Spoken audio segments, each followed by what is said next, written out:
Gamers, welcome to Yakuza! Yakuza Like a Dragon. Alright, some context for why this is our new adventure. Where did it come from? Where did it go? Why is Ichiban a Cotton Eye Joe? That is because my team, my glorious team, during a meeting we were having where we were preparing and doing all things for behind the scenes for you guys, said we would like you to play a game, but you wouldn't pick it. That's really worrying because we've had a lot of that recently, like Stellar Blade and other things like that. Digimon.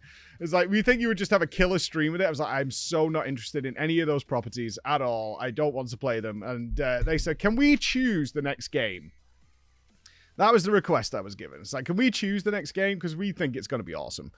And I was like, look, as long as it's not one of those that I'm blatantly against. So you're trying to meme on me and I'm not going to have fun with it. And people might... The worst case for me is people getting excited that we're going to stream something and I just don't want to. And it's going to be a miserable experience, right?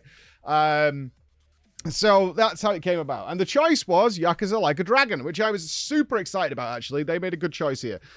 We should point out, I have played Yakuza in the past and had a great time with it. I had a really good time with it. I can't remember which one it was offhand. I should have researched it, shouldn't I? Should I do it live? Let's send it. Let's do it live.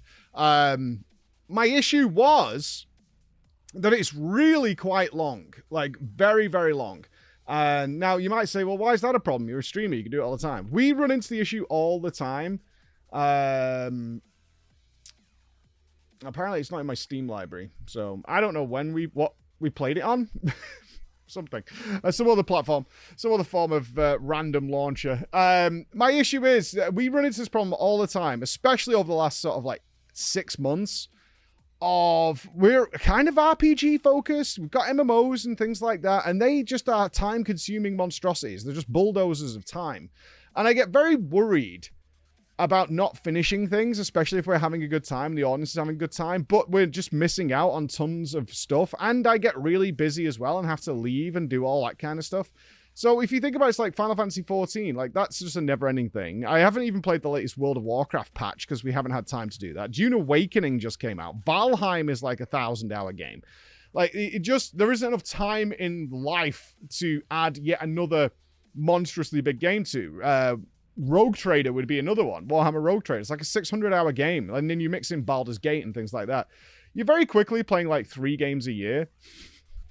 And I find that a little problematic, which is why I try and, at some point, some big games mixed in with things that are like Lies of P. Going to be like a week or so, right? Things like that we can slide in and have fun with.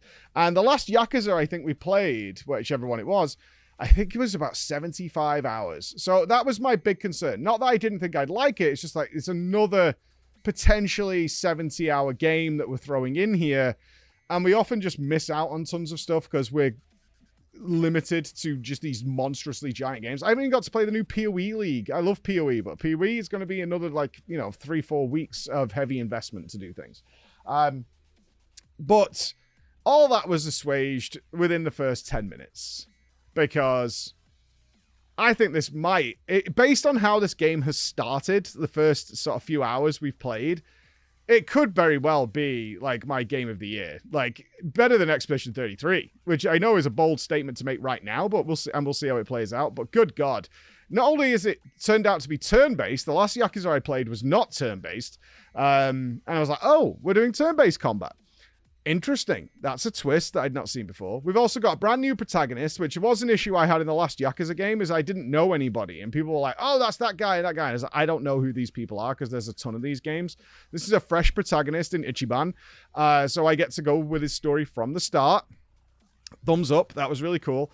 And the story is just so off-the-wall insanity that I was utterly drawn in. And it was a stark contrast to the memes that have existed recently about story. I love story in video games when it's told to me in a way that I just fully enjoy and I'm immersed in. So Expedition 33 would be a great example of that. Lies of P wouldn't be.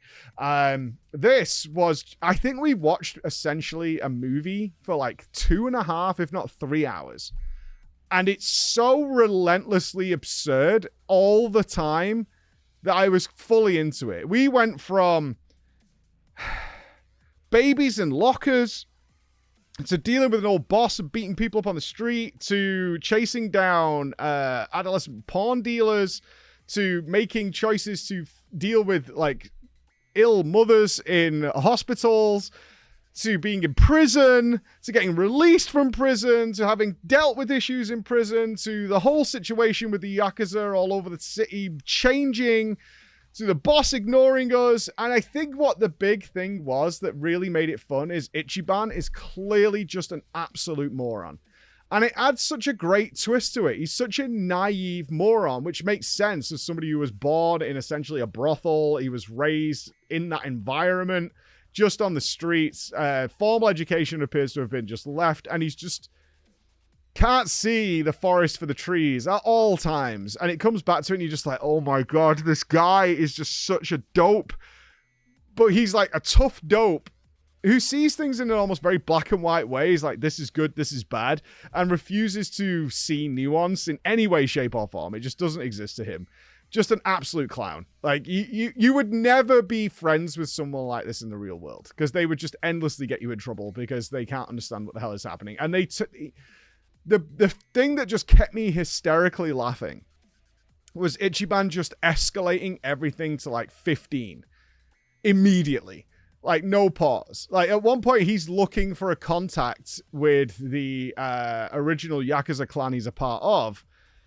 And he goes to a cigarette stand, and he's like, where is the old lady? And he's like, I don't know, man. Like, do you want to deal with it? And then he meets somebody who is a part of that clan. This is his in. But he's just like, no, I'm going to beat the death out of you because you're part of that clan. And he's like, what? This is your in? This is how you can find out what's going on. And this guy is like fully willing to give you information because he thinks you're part of the team as well. And it doesn't matter. He's like, no, that's not going to. He's like, I'm going to beat you to death. It's like, well, this is the guy. This is exactly what you're looking for in this entire town. This is what you're looking for. You're like, no, I'm going to beat you to death. And I was like, this guy's great. Like, absolutely ridiculous. And I hope they can keep up the pace. That's my hope. I was just like, I just want more story. More story. I just want more and more story. Like, gameplay was very interspersed into what was going on. I did one dungeon in the sewers. That was it. Beyond that, I didn't do anything. Just to get into a meeting where I fought like the guy I went to jail for. Beat him to death, and then the boss shot me and then put me into a homeless camp, and now I'm homeless, and then I had to deal with the people who were shaking down the homeless people. I mean, the only thing that Ichiban understands very clearly is the rules of the Yakuza in the streets. That's it. That's his entire encyclopedic. That's his Wikipedia. It's got like 3 articles. It's just how the Yakuza work, how the families work, their territories. Anything beyond that, he's just like completely lost. But then came the gameplay. I obviously saw as I was walking around the town a ton of minigames. I was like, well, we'll do minigames later because I'm really into the story. And then they actually introduced them to it. And the first one was can collecting on a tricycle. Like, they had a treasure hunter was unlocked, which is obviously one thing I'm really liking. And they've done this in the other game as well. So this is a staple of the Yakuza, is take these classic RPG Final Fantasy style tropes, such as hunting down things, right? We've had things like chocobo digging, all those kind of things, and turn them on their head in a way that makes sense here, but is also really goofy. So the treasure hunting is scraping for pennies underneath vending machines. It's no different gameplay-wise than what you've done by looking for chests and checking side areas and things like that, and checking trash cans in every other RPG. But this time they've just made it really goofy, as you've got this, like, Yakuza street warrior who's now like, oh, dude, I found a 220 yen coin or a 50 yen coin or whatever, just, like, filing around, and now I'm going to ride a tricycle. And then they've turned it into a minigame where you've got boosts. There's a crazy lady who's just throwing trash all over the floor, and she's like a loot goblin that you would find in a Path of Exile, more serious game, right? All these things going on. I'm not invested at the moment in, like, S-ranking all this because it's got its own progression path. Ridiculous. Like, trash can progression path. And it got me worried. It's like, okay, people might really want me to do this stuff, and I'm not sure how much of the stream I can dedicate to collecting cans to make, like, no money. And now I think the point we're up to in the story is we should talk about the combat a little bit. The combat is really fun, although I'm really struggling, which is weird. There's button prompts, very similar to Expedition 33. There's button prompts with some of the attacks, but I don't know how you land it. It's really odd. I've not had a problem like this in, I think, many years, because all it is press Y at a certain time. You know what I mean? It's like, this isn't complicated. And it's just got we've all seen this before, an enclosing circle, and you've got time it right and you get a bonus damage out of it. And the only other one that you do is press X to increase damage. Just spam the X button. I have pressed this Y button probably 30 times now and never landed it. And I don't know why. To the point where I'm like, what is this thing actually asking me to do? Because all the visual indicators don't seem to line up at all. And then a few people who've played this game are like, yeah, it is a little weird. I'm like, okay, I can accept it's weird and I can learn it's jank, right? Because we've done that in many games, certainly recently. Lies of P, we did it in Monster Hunter. It's like, you got to learn the jank. But I can learn the jank. That's not strange. So I'm like, well, what is it actually asking me to do? I was like, is it now? I've pressed it all kinds of different times. I'm like, it's just not working for some reason. And I don't know why. I'm going to figure it out eventually. And I hope to come back with that. But really fun. So I've added to my party. Not only have the old detective first, who was great, who was a tank. But now I've got a homeless man who's part of my army.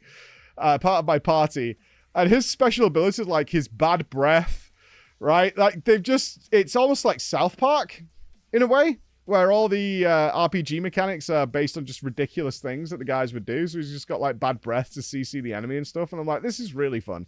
This is really fun. But one thing that's actually very exciting about the combat system is it's very free-flowing and based on position.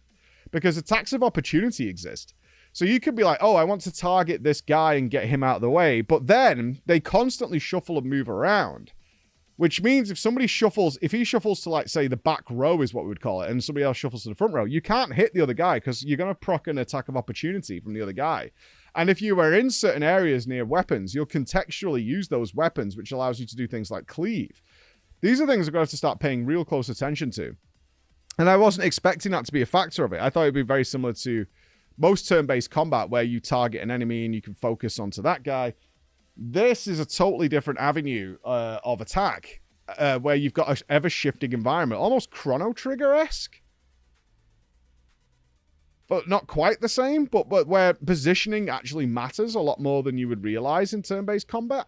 And so that's really fun too. So far, I haven't got any negatives about this game. Like, massive, massive Kojima-style cutscenes, but they're so just bombarding you with madness that I was totally invested. I was like, I think those 2 hours passed in about 10 minutes for me. I was like, this is great. So I'm looking forward to this a lot.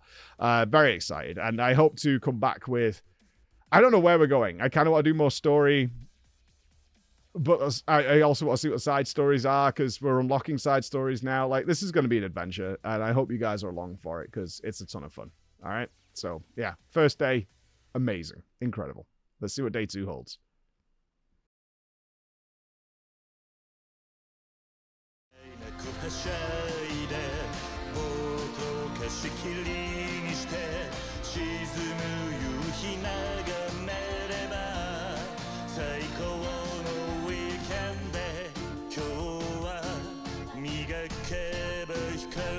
Diamond